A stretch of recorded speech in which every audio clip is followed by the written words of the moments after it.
Rochelle, will you marry me?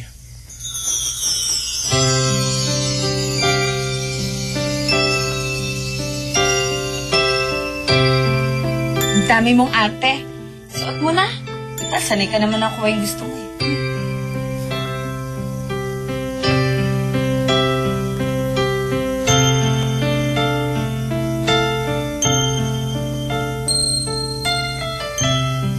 Nasaan si Charles? Bakit hindi mo kasama? Kung nga sana magtatanong sa inyo niyan eh. Kasi simula nung umalis kami dito, hindi pa siya umuwi ng apartment. What?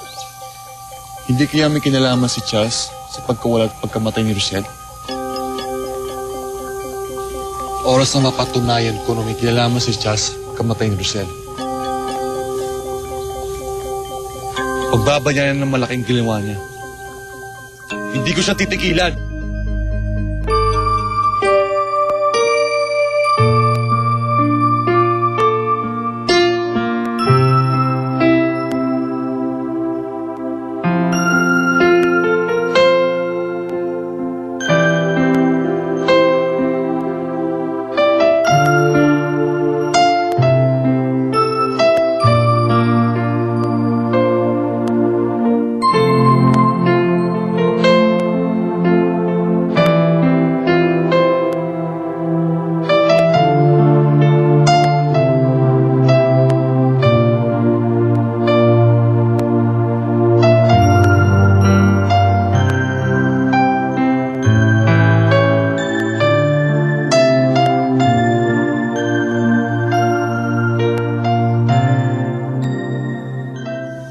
Sino yun?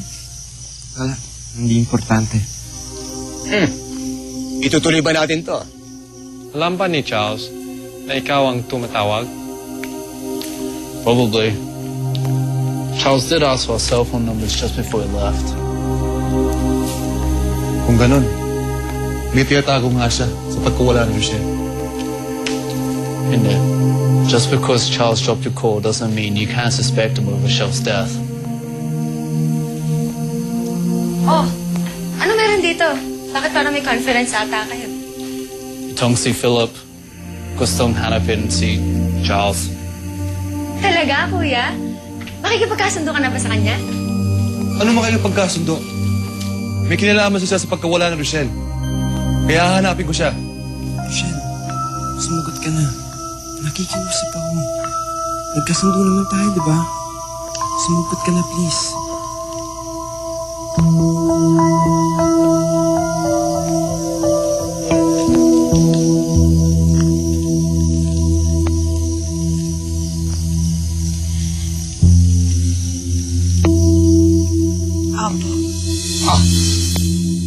Ayos! Ay di, kung ganun eh, by the power vested in me, I now pronounce you husband and wife. Yes! Pare, ang galing mo. You're the man, pare. Woo! Natapos din ang kasal. Naangkol. Philip, tawarin mo ako. Angkol! Ang galing mo. Pare! What? Bakit naman si Kuya Charles yung pinaghihinalaan nyo? Besides, hindi pa ba malinaw sa inyo sinabi ng mga polis? Patay na si Rochelle. Namatay siya dahil sa aksidente.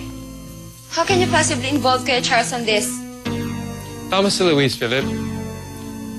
Masyado na tayo nag-a-assume.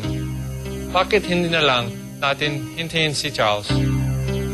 Sigurado namang public at public yun dito.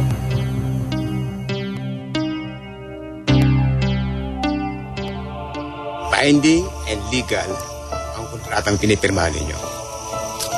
Oras na manotaryo ko yan, valid and legal na ang inyong kasal.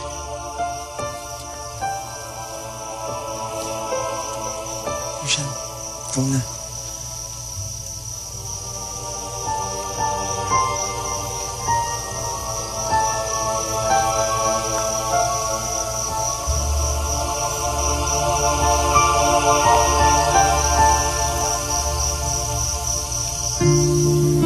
Patawad, Philip.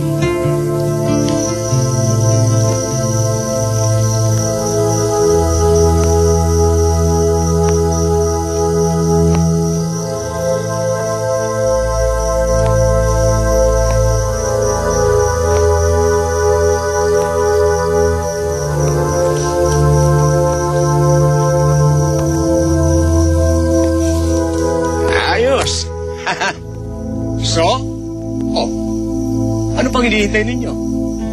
Kasal na kayo. Mag-asawa na kayo. Charles, ano pang hinihintay mo? You may now kiss the bride.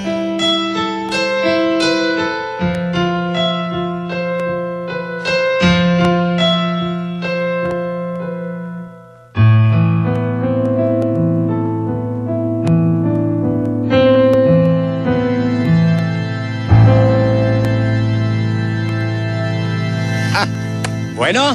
Ha. Congratulations sa inyong dalawa. Congrats. Ala, sige. Kumain na kayong dalawa at magparami. Ang ibig ko sabihin kumayo na kayo at magmahalang mabuti pala. Ay, go. Hi.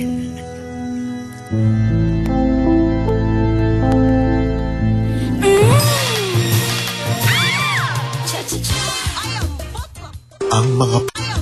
Sir, sandali lang po. Mga 2 minuto lang po. Sige, ilalayan mo muna. Mantayan mo at marami style yan.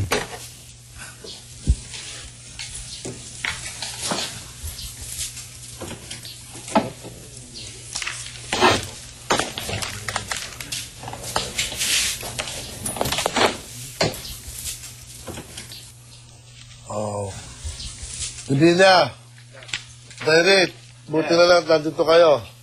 Ito, kay Mr. Wong, puntahan niyo yan sa kabilang bayan lang, ha? Kasi kasuhin niyo kagad dyan. Okay lang. Sige. Sir, magandang gabi po. Magandang gabi rin po. Kakusapin ko lang sana si SPO3 Bedesina. Doon na lang po. Salamat. Sir. Siguro naman, sir. Hanggang ngayon, namumukha niyo pa rin ako. Teka, ikaw yung isa sa mga lalaki na nag-claim doon sa bangkay ni Rosel Abellana. Tama? Opo. Oh, Ako ano ngayon. kailangan mo dito? Ganito kasi, sir. Hingi lang sana ako ng kung may mga karagdagang impormasyon tungkol sa kaso. Alam mo, iyo, tapos na yung kaso Ano pang impormasyon na kailangan mo? Di ba pag may mga ganun, sir, siguro naman may police report nung mangyari kay Rochelle. Siyempre naman. Hingi lang sana ako ng kopya. Kopya. Di ba, sir, pwede yun? Agila. Yeah. Tuwa mo nga ito ng kopya ng police report. Police report. Dali lang, ha? Iasap mo yan, ha, Agila. Yes, sir. Sige, tuwa mo nun. Ayan, sumama ka sa akin. Ba, pero bawal pa mo sandali. Sir, sensya na sa bala. Iho, sandali. Ano nga ang pangalan mo? Sir? Ano pangalan mo? Arthur ho. Arthur, ano apelido? Soriano po. Agila. Ilag mo yan, ha? Arthur Soriano, humingi ng police report, ha? Arthur Mariano, sir? Soriano. Soriano, Oh, maglinis ka na rin ng teka mo. Humihina pa ang dinig mo. Yes, sir. Sandali. Abel? Rochelle po. Rochelle.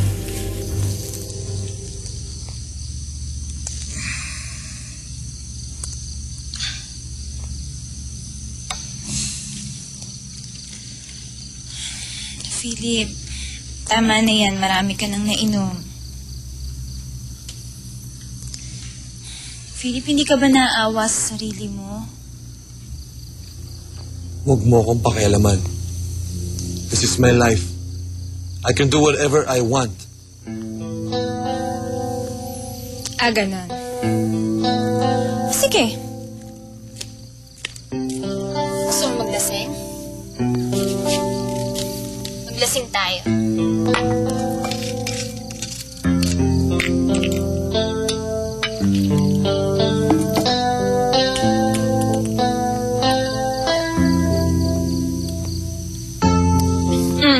Your turn. Why are you doing this? Same thing as why you're doing this. Philip, hindi lang ikaw ang nasasaktan.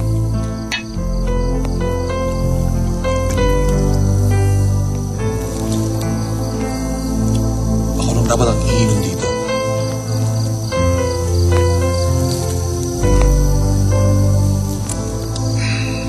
Sige lang, Philip. Magpakalango ka sa Ana.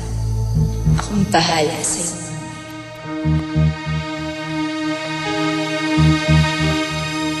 Sa bus pala nakasakay si Rochelle ng maaksidente.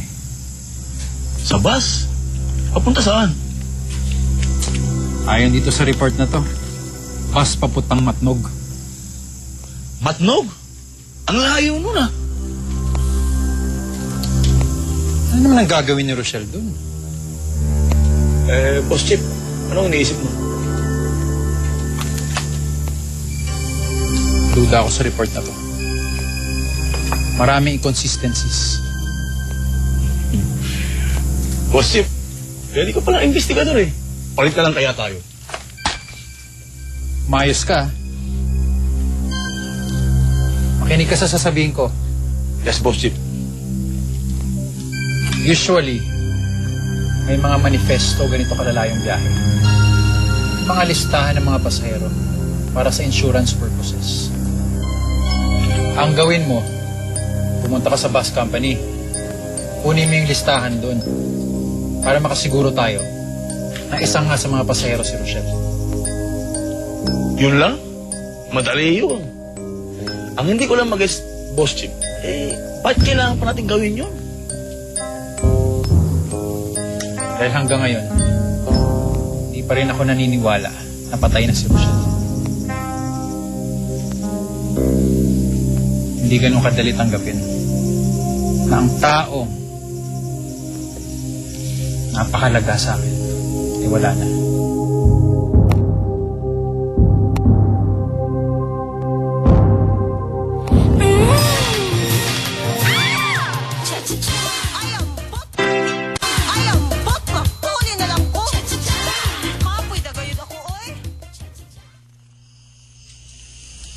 Oy, Sunshine!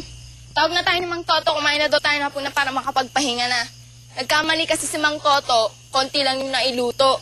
Baka hindi magkasya sa atin. Yvette! Oyeng, Cheche! Sa kusina na daw tayo! Dali lang! Dali lang! Tinatayo ko pa yung pulo! Pinakalang pa lang daw! Ikaw, ba't nandito ka pa?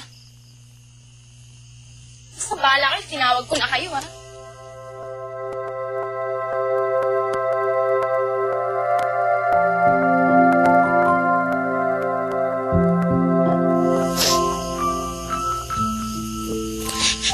Rochelle?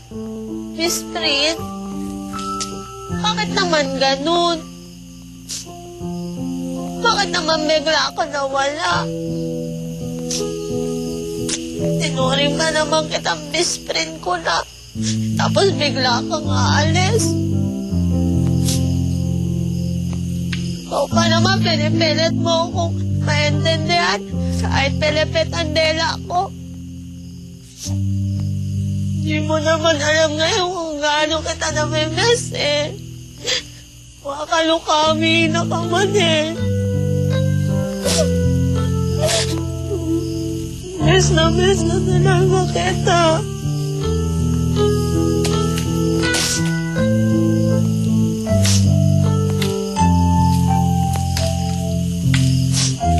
Shine, umiiyak ka na naman.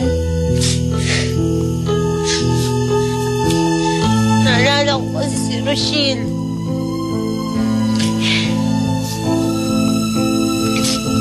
Parang kailan lang nagtatawanan pa kami. Tapos ngayon bigla siya nawala.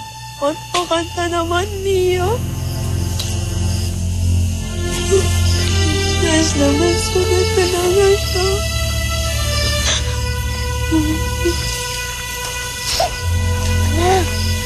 Ano naman, no?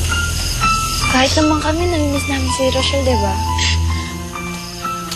Kasi pakanta. Bakit bigla siyang nawala? Hindi ko talaga matanggap eh. Hindi ko matanggap, makalukami. Tama na nga, Shine. Pati ako naiiyak na sa'yo eh. Shine, ganyan talaga. Pag wala ng best friend na sa Ay, isipin mo na lang, hindi lang naman si Roca yung kaibigan mo eh. Oo nga. Dito naman kami. Diba? Tama ka. Alam mo, habang nandito kami, may mapapasayo. Oo. Eh, huwag ka naman. Ano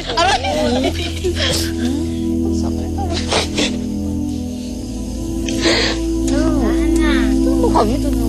Go. Hoy kayo, ilang beses ba kayo tatawagin?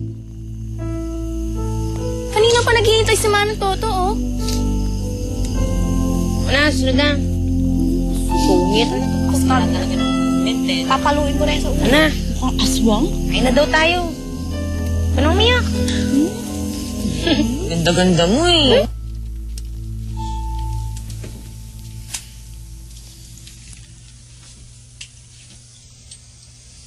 Huwag mo sabihin dito ka matutulog. Huwag kang mag-alala. Di kita sisipingan. Anong ginagawa mo dito? Wala. Chinecheck ko lang kung nakatulog ka na. Sige, magpahinga ka na.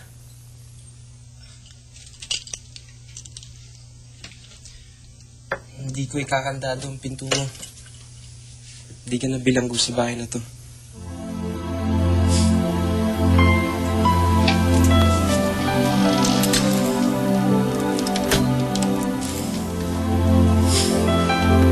Night.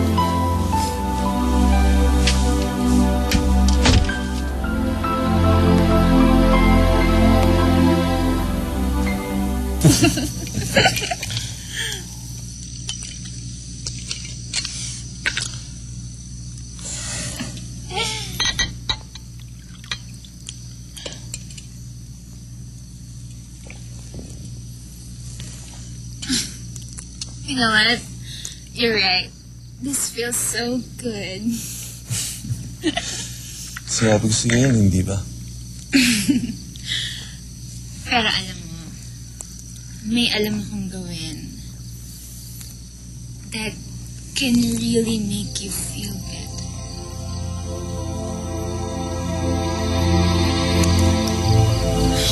Philip, I want you. I see.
Can't do this. Bakit hindi?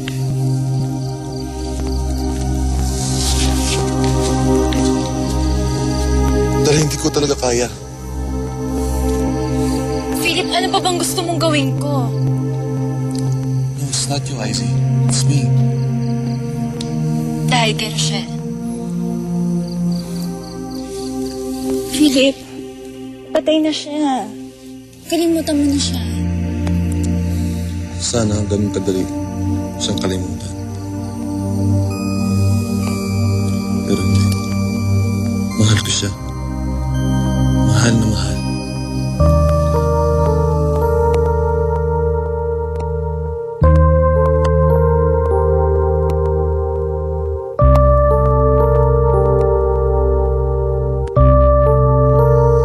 Bakit kayo pumunta dito? Di ba sabi ko naman wag na wag kayo pupunta dito?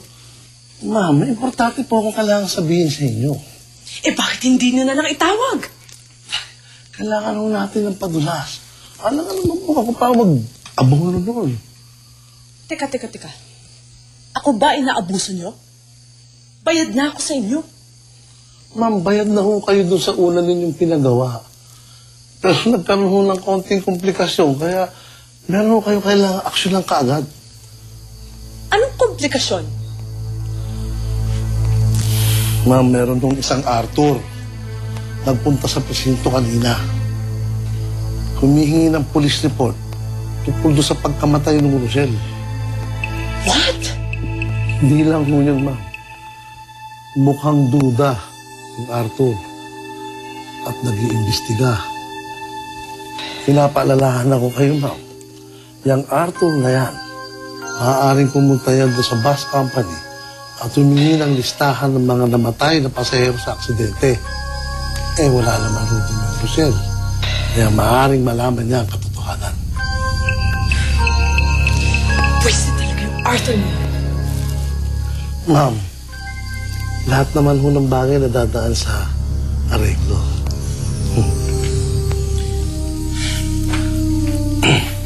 Basta, siguraduhin niyo lang na aayusin niyo yan, ha? At walang malalaman si Arthur sa lahat ng nangyari.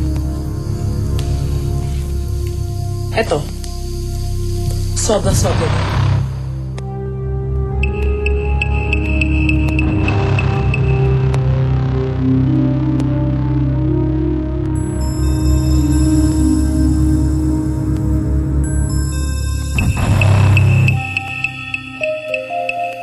Sigurado ka bang gusto mo na umuwi? I mean, you can stay if you want. Hindi. Kailangan ko nang umuwi sa Maynila. Dadaan pa kasi ako sa apartment ni Charles. Titignan ko kung nandun na siya. Are you sure you're okay? Oo naman. I'm fine. Bakit? Wala lang. Hindi ako naniniwalang wala lang. I don't mean to meddle in your personal life. Pero hindi naman mahirap, mahalagtang. I can see that you really do care for Charles. Oo naman. Siyempre, kaibigan ko siya eh. Kaibigan lang? What do you mean? You know what I mean. It's the way you worry about him. I can tell that Charles is very important to you. Buti ka pa. Ramdam mo. Samantalang si Charles, hindi. Dead na. Oh. It's getting late. Kailangan ko na umalis. See, Papa hatted. No. Jack? Jack, is that you? Senyorito. Jack, come here.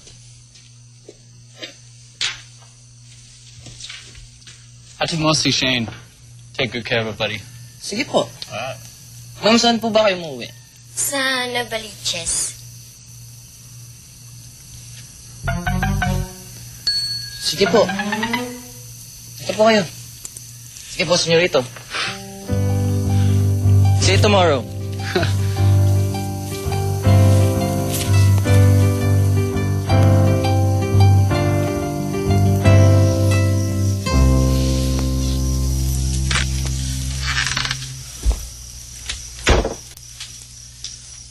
Bakit gising ka pa? Hindi ako makatulog. Bakit? Ang daming tanong sa isip ko. Hindi ko alam kung bakit hanggang ngayon ginagawa mo yan. Alam kong hindi mo ako mahal. Pero pinilit mo pa rin ako magpakasal sa'yo. Bakit? Ano man dahilan ko, akin na lang yun. Matulog ka na.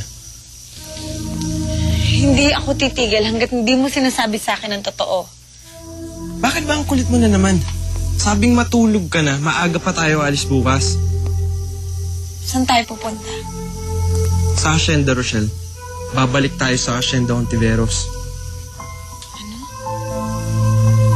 Oh, bakit natigilan ka? Hindi ba ito ang gusto mo? Gusto mong malaman kung bakit kita pinakasalan, di ba?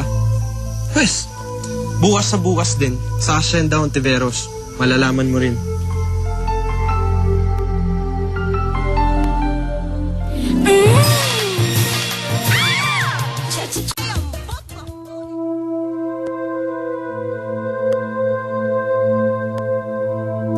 I miss you so much. Kung pwede ko lang ibigay ang kalahati ng buhay ko. Bumalik ka lang, Rochelle. Bumalik ka lang. Handa akong gawin at ibigay ang lahat. Just to see you again. Kahit isang pagkakataon lang. Kahit minsan lang.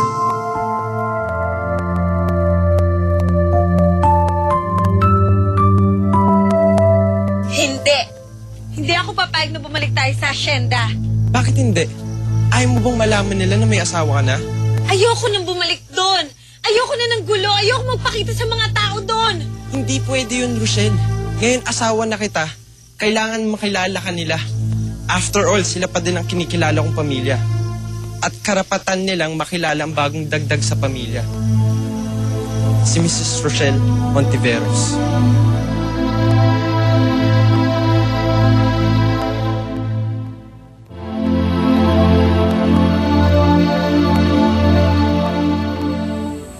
Nandyan ang listahan ng mga namatay sa aksidente.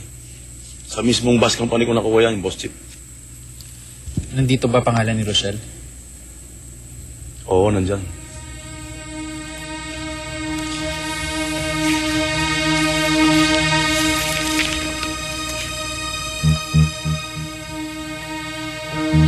Pakalalim ng iniisip mo.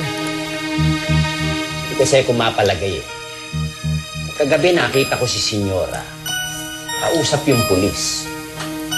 Saka, ito nakita ko si Senyora. Inabutan ng pera yung pulis. Talaga? Hanggang yung sakit pa rin siya, no? Oo, ewan ko ba kung bakit. Ako, alam kung bakit. Dahil hindi mo ininom yung gamot na binigay ko sa'yo. Niloloko mo ba ako? Alam mo, sa totoo lang, nakukulitan na ako sa'yo. Ano ba? Tanong ka ng tanong tungkol doon sa Rochelle Abellana na yun, ha? Dahil hindi ako naniniwala sa mga sinasabi mo. Oh! Teka! Tutuli!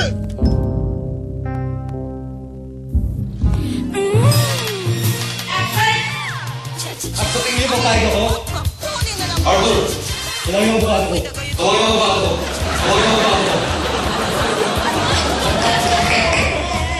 Hindi ba sabi ko ayoko? Mga kwentong puno ng inspirasyon ang inihatid sa inyo